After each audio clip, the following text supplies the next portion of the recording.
My name is Edna. Standing at the doorway of my sister's opulent mansion in Connecticut, I'm surrounded by chaos. The once jubilant atmosphere of my sister Isabella's engagement party has turned into a scene of panic. Family members are running around, phones in hand, their faces pale with terror. Isabella, in her custom-made Dior dress, is lunging at me, her voice shrill as she screams, "You can't do this. This is impossible."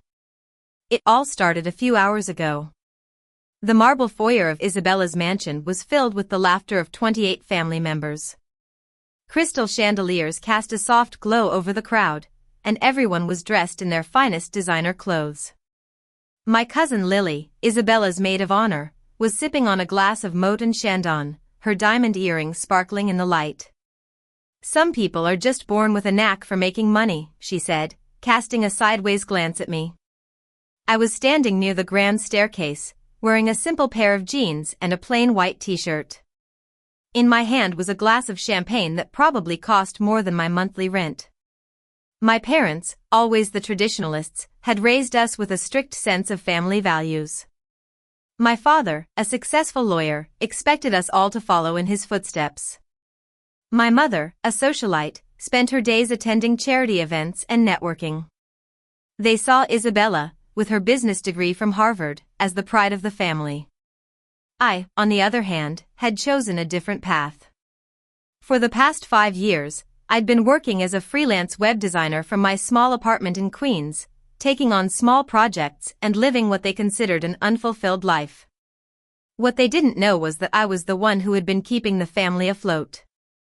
Through a series of carefully managed investments and accounts, I had been providing monthly allowances to each family member, covering their mortgages, car payments, and even their luxury vacations.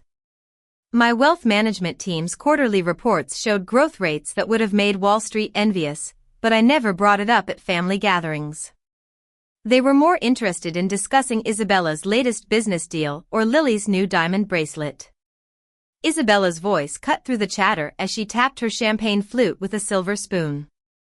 "Before we continue celebrating, I think we need to have a family meeting," she said, her voice authoritative. The room fell silent as everyone turned to look at her. Lily moved closer to Isabella, her eyes bright with anticipation. My brother-in-law, Henry, positioned himself near the fireplace, ready to support whatever Isabella was about to say. "Edna," Isabella called out, her voice cold. "Come here, please." I walked across the marble floor, feeling self-conscious in my simple clothes. The family formed a semicircle around me, like a jury about to pass judgment. "Your lifestyle choices over the past few years have been a concern," Isabella began. "While the rest of us have been building successful careers, you've been living off the family's resources. We've all been patient, hoping you'd find your way, but enough is enough." My Aunt Grace nodded in agreement from her seat on the velvet sofa. "We can't keep supporting you indefinitely," she said.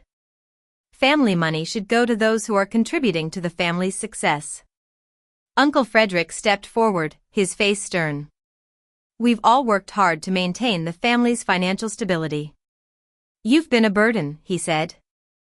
I could see where this was going, but I remained silent, waiting for Isabella to make her point.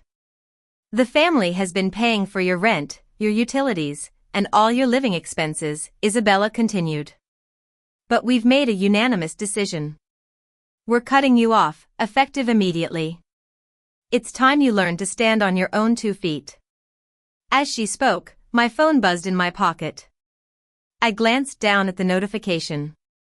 Monthly family allowance transfers scheduled. $200,350 total across 28 accounts. Approve all payments. Wire transfers pending. Citibank Private Client Services. I looked up from my phone and simply nodded. It was a small gesture, but it had an immediate and devastating effect. Around the room, family members' phones began buzzing simultaneously. I watched as their confident expressions turned to confusion, then to panic as they read their banking notifications.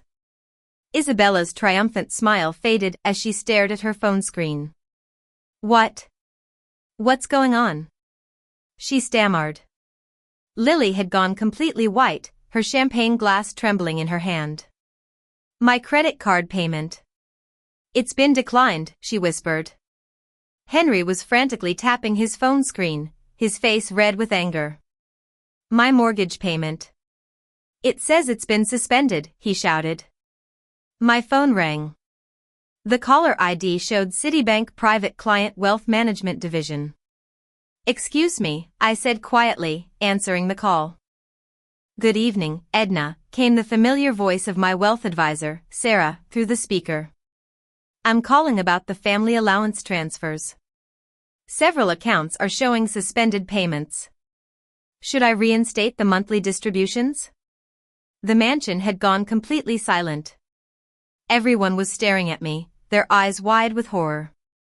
Actually, Sarah, I said, there's been a family meeting tonight, and we've made some important decisions about financial independence. Could you explain the current account structure to everyone here? Of course, ma'am. You maintain individual allowance accounts for 28 family members, totaling approximately $200,000 in monthly transfers. These cover housing, vehicle payments, insurance, and lifestyle maintenance for your relatives, Sarah explained. Isabella's hand shook uncontrollably as she listened. Her engagement ring caught the light, but now it seemed like a mockery. But you're just a web designer, she said, her voice filled with disbelief. I turned to Sarah on the phone. And what happens if I choose to modify these allowances? I asked. You have complete discretionary authority over all payments. You can adjust, suspend, or redirect any transfers at any time. The accounts are structured as gifts from your primary holdings, so there are no legal obligations to continue any payments, Sarah replied. My phone buzzed again. It was a call from my investment advisor at Morgan Stanley. Edna, the real estate portfolio needs a quarterly review. The family property investments have appreciated to $50 million in total value. Should we continue the automatic rent and mortgage coverage for your relatives? The room erupted in chaos. Family members were shouting, pleading, and crying. Isabella was on her knees, grabbing my legs. Please, Edna. We didn't know. Don't do this to us, she sobbed. I looked around the room at the 28 people who had spent years looking down on me. Their designer clothes, their luxury cars, and their expensive homes were all funded by me. You're right about financial independence, I said calmly. Everyone should learn to stand on their own. I walked towards the mansion's main entrance. Isabella called after me, Where are you going? Home. To my apartment, the building I own in Queens, I replied. I paused at the doorway and looked back. Don't worry about the engagement party cleanup. I'll make sure the catering staff gets paid tonight. After that, you might want to start thinking about how to manage your own finances. As I walked to my car, a simple Toyota that they'd always mocked, I could hear the frantic conversations behind me. My phone started buzzing with text messages from my family members, filled with apologies and pleas. I turned off my phone and drove away, smiling to myself.